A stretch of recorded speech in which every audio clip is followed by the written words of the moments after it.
میاں صاحب کی جو صحت کے لیے، جو سیاسی صحت کے لیے اچھی ہوگی. آج ایک جو پرانے اتحادی ہیں محمود خان اچکزئی، ان کی ٹویٹ آپ دیکھ لیں. یہ اتنا میاں صاحب کے ساتھ کھڑے رہے ہیں سارے پی ڈی ایم کے دور میں، انہوں نے ان سے کوئی فائدہ بھی نہیں اٹھایا، اور انہوں نے ان کو اس معاملے میں اعتماد میں بھی نہیں دیا. پہلے آپ ان سے ملیں. تو انہوں نے آج ٹویٹ کر دیا محمود خان اچکزئی صاحب نے کہ میاں نواز شریف سے جب بھی ملوں گا میں ان سے یہ لازمی کہوں گا کہ جن پرندوں کو آپ نے کل پنجرے میں قید کیا، یہ وہ پرندے ہیں جو جس آشیانے میں جاتے ہیں اسے اجاڑ کر واپس آتے ہیں. یہ ایسے پرندے نہیں کہ جن سے خیر کی توقع کی جائے. بالکل 100% یہ بات درست ہے ان کی، اور وہ وہاں کی گراؤنڈ ریالٹیز کو بھی سمجھتے ہیں، وہاں پہ ان کی بڑی نمائندگی بھی ہے. تو میاں صاحب کو پہلے ان لوگوں سے ملنا چاہیے تھا. یہی کچھ انہوں نے یہاں پر کیا ہے کہ ایم کیو ایم سے پہلے مل لیا، فضل الرحمان سے ابھی تک ملاقات نہیں کی. وہاں پر بھی جا کر محمود خان اچکزئی جو پی ڈی ایم میں ساتھ تھا اس کو اگنور کر دیا، اور پہلے ان جو فصلی بٹیرے ہیں ان کو جو ہے وہ اپنے ساتھ ملا لیا. تو یہ بہت ہی غلط پالیسی ہے مسلم لیگ نون کی ریاست بچانے کے نام پر، اور یہ وقتی طور پر تو یقیناً فائدہ دے گی.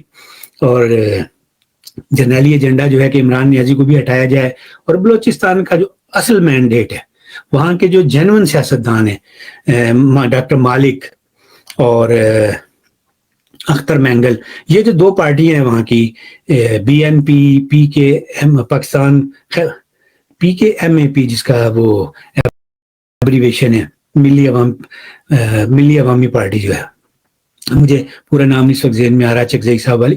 تو ان پارٹیوں کے ساتھ زیادتی ہو رہی ہے. ان کا مینڈیٹ جو ہے وہ چوری ہوگا. جرنیلوں سے تو یہ ہو نہیں سکا. میں نے جیسے آپ کو شروع میں کہا کہ شفیق مینگل جیسے لوگوں کے ذریعے جو انہوں نے کارروائی کی. تو اب جب مسلم لیگ نون میں یہ سارے لوگ آ جائیں گے تو یہ کس کا مینڈیٹ چوری کریں گے؟ یہ ان لوگوں کا مینڈیٹ جو ہے وہ جو وہاں کے جو بڑے سیاستدان ہیں، جن کی وہاں پہ جو ہے ایک عوام کے اندر ان کے ایک ووٹ بینک ہے، ان کے ساتھ جاتی ہوگی. ایک صاحب بالاج خان ہے، انہوں نے بڑی اچھی اس میں ٹویٹ کی، یہ بھی وہاں بلوچستان سے ان کا تعلق ہے. تو کہتے ہیں کہ this time again the mandate of B N P Mengal and P K M A P will be snatched in Baloch and Pashtun belts. اور بالکل میں اس بات سے اتفاق کرتا ہوں کہ گو کہ میاں نواز شریف کی یہ نیت نہیں ہے. یہ تو اپنی سیاست کے حوالے سے گئی، لیکن ان کو یہ بھی دیکھنا چاہیے کہ اس عمل کا جو ایک رد عمل ہے، اس سے نقصان کس کو پہنچے گا. اس سے نقصان جو ہے اختر مینگل اور ان جو ہے ڈاکٹر مالک اور اچکزئی صاحب، ان لوگوں کو نقصان پہنچے گا. تو جو لوگ جمہوریت پسند ہیں، جو قربانیاں دیتے ہیں، جو ان جرنیلوں کے خلاف بلوچستان میں کھڑے ہوئے ہیں، آپ ان کی جماعتوں کو دیوار سے لگانے کے لیے یہ سارے فصلی بٹیرے جو وہ اپنے ساتھ ملا رہے ہیں. تو یہ مستقبل میں آپ کو آپ دیکھ لیجئے گا کہ پھر یہی صورتحال ہوگی. سال ڈیڑھ لگے گا، جیسے ہی اس نئے جرنیل کی ایکسٹینشن کا وقت آئے گا آپ دیکھیے گا پہلا پھڈا ان کا اس وقت ہوگا.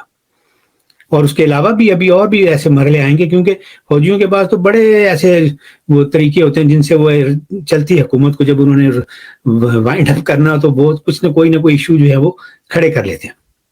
تو یہ لوگ جو ہیں ان کو اب تو شامل کر لیا ہے، لیکن میں اس کے باوجود میں نے اب جو میری ذاتی رائے تھی اس جرنیلی لوٹوں والی برسات کی، میں نے کہا میں آپ سے شیئر کر لوں، کیونکہ ان سے کچھ حاصل نہیں ہوگا. میں نے ایک دو ٹویٹ بھی کی تھے، اور کچھ میرے جو فالوورز ہیں انہوں نے پھر اس پہ اپنے کامنٹس کیے. انہوں نے کہا نہیں بھائی، ایک صاحب نے کہا کہ نہیں یہ جو بندے وہ ہیں جو ڈنڈے کے زور پر اغوا کیے گئے تھے وہ واپس آ رہے ہیں.